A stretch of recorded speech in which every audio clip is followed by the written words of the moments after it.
सावन को पवित्रतम मानने वाले देश भर के जैन अनुयायी इस वक्त गुस्से में। कारण है एक सरकारी फैसला। वह फैसला उस पवित्र स्थल के बारे में जिसका जैन धर्म में सर्वोच्च स्थान है। क्या है जैन समुदाय की नाराजगी का ऐसा मसला जिसकी वजह से एक जैन मुनि ने प्राण त्याग दिए और देश भर में गुस्सा उबल रहा है? आइए जानते हैं तफसील से। नमस्कार दोस्तों, मेरा नाम है मिश्रा और आप देख रहे हैं न्यूज़ नेशन का डिजिटल प्लेटफॉर्म। असल में झारखंड में चल रही हेमंत सोरेन सरकार ने गिरिडीह जिले में स्थित पारसनाथ पहाड़ी को पर्यटक स्थल के तौर पर घोषित कर दिया। इसके खिलाफ देश भर में जैन समुदाय में गुस्सा फैल गया है। आपको लग सकता है कि सरकार ने तो अच्छा किया, फिर गुस्सा किस बात का?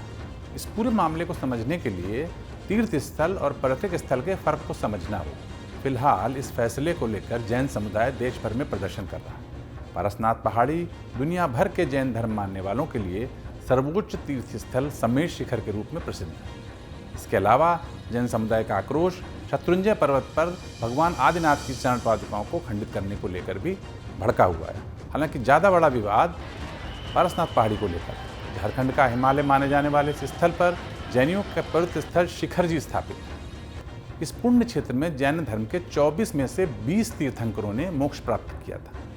यहाँ पर 23वें तीर्थंकर भगवान पार्श्वनाथ ने भी निर्वाण प्राप्त किया था। इस पवित्र पर्वत के शिखर तक श्रद्धालु पैदल या डोली से जाते हैं। जंगलों पहाड़ों के दुर्गम रास्तों से गुजरते हुए 9 किलोमीटर की यात्रा तय कर शिखर पर पहुंचते हैं। इस स्थान को पर्यटक स्थल घोषित करने की वजह से जैन समाज वहां की पवित्रता संकट में पड़ने की बात कर रहे हैं। इस मसले पर समेश शिखर में विराजित मुनिश्री प्रमाण सागर जी का कहना है कि समेश शिखर इको टूरिस्ट नहीं, इको तीर्थ होना चाहिए। सरकार पूरी परिक्रमा के क्षेत्र और उसके 5 किलोमीटर के दायरे को क्षेत्र को पवित्र स्थल घोषित करे ताकि इसकी पवित्रता बरकरार रहे। जैन समाज को आशंका है कि पर्यटक स्थल बनने के बाद यहाँ मांस मदिरा आदि बिकने लगेगा। यह समाज की भावना और मान्यता के पूरी तरह खिलाफ है। अब कुछ पीछे चलते हैं और सरकारी कार्रवाई को समझते हैं। इस जगह की संवेदनशीलता को देखते हुए 2019 में केंद्र सरकार ने समेश शिखर को इको सेंसिटिव जोन घोषित किया था। इसके बाद झारखंड सरकार ने एक संकल्प जारी किया। जिला प्रशासन की अनुशंसा पर यह संकल्प जारी किया गया, इसे पर्यटक स्थल घोषित कर दिया जाए। गिरिडीह जिला प्रशासन ने नागरिक सुविधाओं डेवलप करने के लिए 250 पन्ने का मास्टर प्लान भी बनाया। अब सवाल यह उठता है कि आखिर विवाद इतना कैसे बढ़ गया? भारत सरकार के पर्यटक मंत्रालय के विशेष सचिव चंद्र प्रकाश गोयल ने एक पत्र में लिखा है कि झारखंड सरकार के प्रस्ताव पर 2 अगस्त 2019 को पारसनाथ अभ्यारण्य को इको सेंसिटिव जोन घोषित किया गया। इसे लेकर गजट नोटिफिकेशन भी जारी किया गया।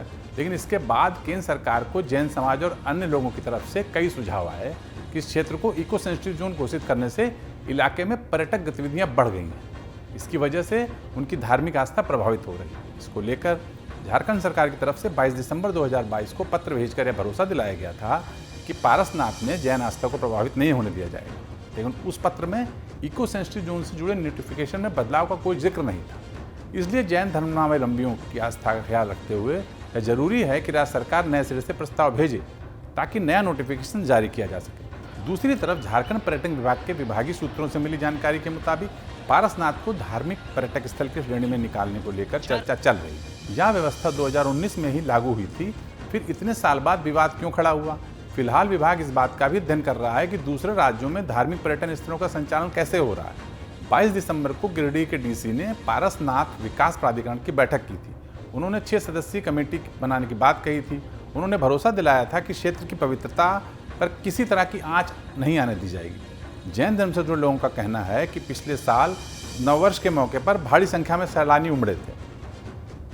वहाँ पर लोगों ने पिकनिक मनाया, मांसाहार किया और मदिरा का पान भी किया। उस समय से समाज में इसे लेकर काफ़ी नाराजगी थी। इस बार भी नया साल आते आते आशंकाओं के बादल छाने लगे और विरोध शुरू हो गया। विरोध प्रदर्शन के चलते लोकल प्रशासन के हाथ पांव फूल गए हैं।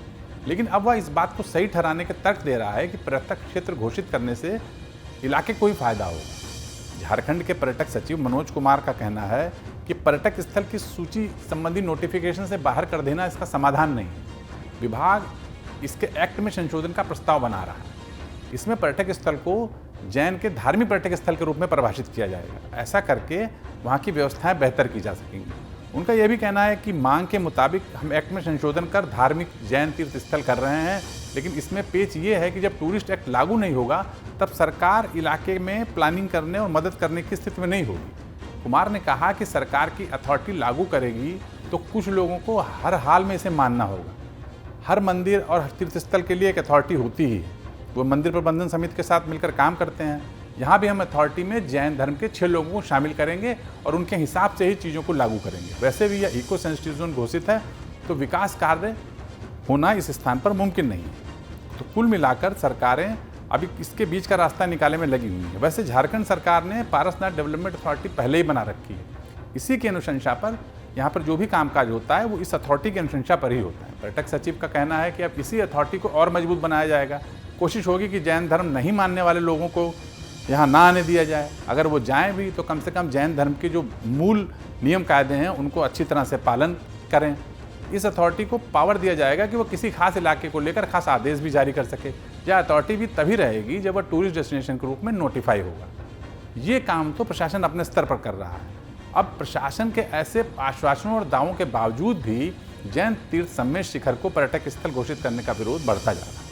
इस पर रविवार यानी 1 जनवरी को मुंबई, अहमदाबाद और दिल्ली में जैन समुदाय ने समाज के लोग दिल्ली के प्रगति मैदान और इंडिया गेट पर भी इकट्ठा हुए। प्रदर्शनकारियों के एक डेलीगेशन ने इस बारे में राष्ट्रपति को भी एक ज्ञापन सौंपा। लोगों के प्रदर्शन से अलग जैन मुनि आमरण अनशन पर चले गए हैं। यहाँ तक कि एक मुनि ने अपने प्राण त्याग दिए। सांगानेर जयपुर में जैन मुनि सुग्गिय सागर महाराज ने इस फैसले के विरोध में समाधि ले ली। वे 25 दिसंबर से आमरण अनशन पर थे।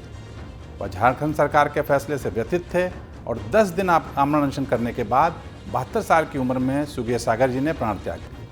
मंगलवार सुबह यानी 2 जनवरी को उनकी डोल यात्रा सांगानेर संघी जी मंदिर से निकाली गई। इस दौरान आचार्य सुनील सागर सहित बड़ी संख्या में जैन समाज के लोग मौजूद थे। जैन मुनि का जयपुर के सांगानेर में समाधि बनाई गई।